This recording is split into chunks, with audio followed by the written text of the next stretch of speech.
y atentos a la opinión pública, orientada por ustedes, los diferentes medios de comunicación, es que el día de hoy la dirigencia del partido y la fracción parlamentaria del Revolucionario Institucional hemos llegado a un acuerdo que consiste en renunciar y no hacer uso de dicha partida presupuestal. Con dicha decisión, con dicho acuerdo, el PRI refrenda su compromiso con sus principios de austeridad. Yo sigo defendiendo que lo que se ha encontrado de mal uso de los recursos no supera los 50 pesos, que tiene que ver con el tema de los tampones, el bubulubu y otras cosas, ¿no?, que habían señalado. Y sin embargo, con eso, en cualquier auditoría del mundo siempre hay señalamientos y se modifica el uso del recurso o regresas el dinero.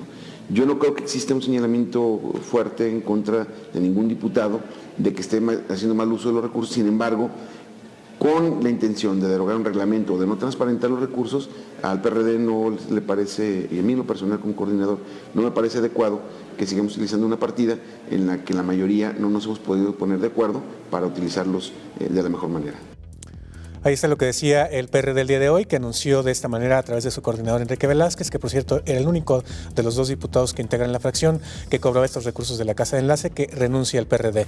Vino también Movimiento Ciudadano a decir desde hace algunos días que renunciaba a estos recursos y luego pues vimos al PRI, ¿verdad?, que poniéndose del lado de la gente y atendiendo su política de austeridad, un año después y cobrando cada diputado 1.300.000 pesos, renuncia a esta partida y no le quedó de otra más que renunciar al Partido Acción Nacional, también a estos recursos por la tarde. Y por cierto, sacar los trapitos al sol, dijeron que en realidad habían pactado los líderes de los partidos políticos a raíz de que los diputados se exhiben de tal manera el jueves con esta abrogación del reglamento que los obligaba a presentar los comprobantes, pues que ya habían pactado, decía Miguel Monraz, que iban a anunciar el día de hoy que renunciaban como partidos políticos a esta partida. Sin embargo, que el PRI se les adelantó para tapar el escándalo de Elisa Llón, decía Miguel Monraz. Entonces hasta se enojó porque se quedaron sin esta lana, que es lo que decíamos, eso, 93,000 pesos por diputado al mes. ¿Escucharon al pueblo finalmente, Jorge? No, más bien les reventó la crisis en las manos, ¿no? Es decir, hacen una aprobación que genera una gran indignación, como le decía Rubén, además en el peor, para decirlo con el peor timing político. O sea, estamos en plena cuesta de enero, la gente estamos pagando los incrementos de impuestos, tanto federales como los incrementos locales. O sea, hay una verdadera dificultad que está experimentando toda la población para poder solventar sus obligaciones frente al Estado, y resulta que estos querubines dicen, pues yo no voy a transparentar este gasto, ¿no? Haciéndolo además violando el propio reglamento del Congreso. La iniciativa no fue discutida previamente, se mete ahí de manera, digamos, a destiempo.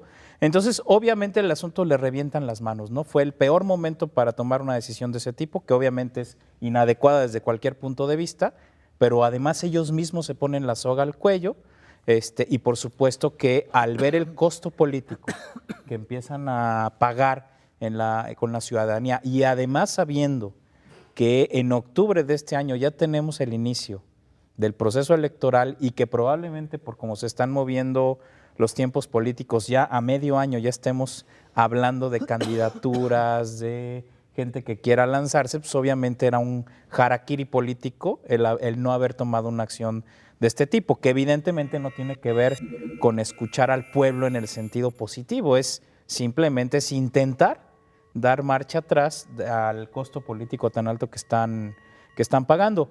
Y yo quisiera hacer notar que esta legislatura, fíjate, particularmente se tenían ciertas expectativas de que podían por fin dar un golpe de timón y volver a colocar al Congreso en una situación distinta.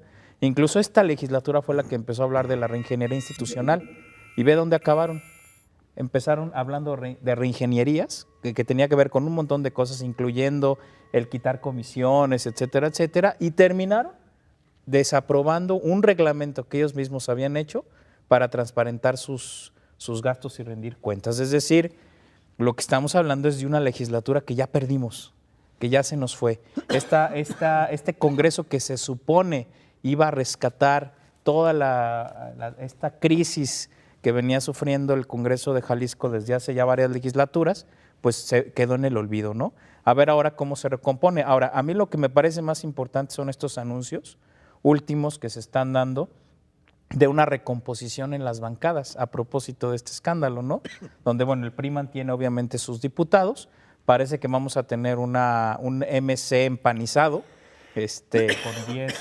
con 10 diputados, el PRD que se queda con sus 2 y el Verde con 1, ¿no? Pero esta recomposición puede generar una serie de contrapesos distintos y además anticipando que por supuesto y probablemente el Congreso se convierta en la primer caja de resonancia donde empiecen a chocar los grupos políticos en función de lo que se viene a finales de este año. Jesús. Me llama la atención son los discursos, ¿no? Como en los anuncios de hoy del PRI, del PAN, sobre todo, hablando, lo que comentabas hace rato de la transparencia y que ellos sí escuchan al pueblo. Y es absurdo porque todavía la semana pasada diputados priistas estaban todavía diciendo que era una nimiedad, que era una tontería, que no era tema las casas de enlace, que era un escándalo creado por la prensa, pero que no era un tema importante, y ya pocos días, menos de una semana después, ahora están hablando ahora sí escuchan a la sociedad y son transparentes, lo absurdo. También escuchando algún comentario ahorita de la cápsula, decían que son pocos los malos usos que se han hecho de los recursos de las casas de enlace.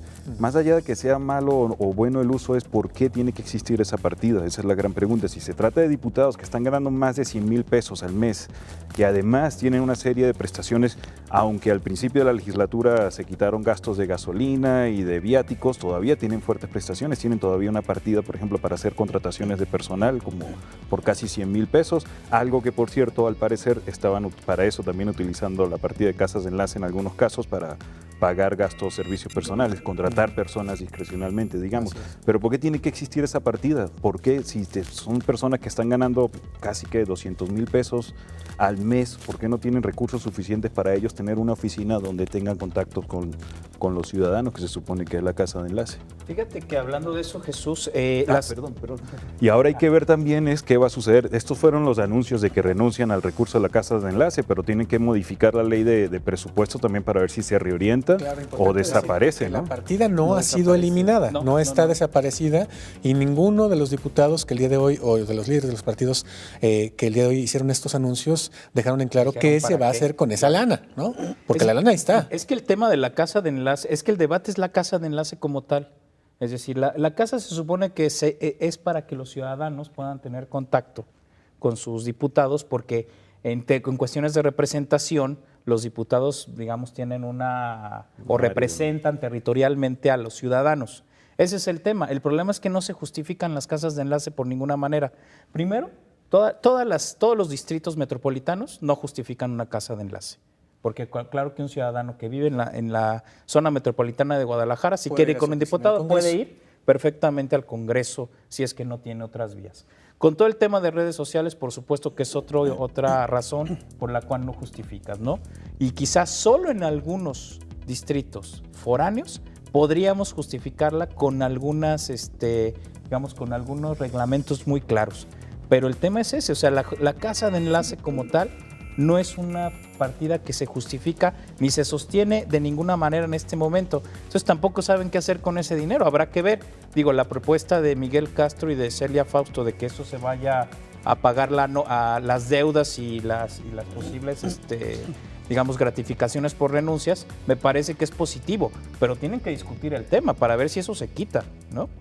Muy bien, pues vamos a una nueva pausa aquí en Ángulos y regresamos para hablarles un poco más acerca de este bloque opositor entre diputados del PAN, que sin renunciar al PAN se suman a los diputados de Movimiento Ciudadano, y también acerca de otros temas que tienen que ver con el Congreso del Estado. Ya regresamos.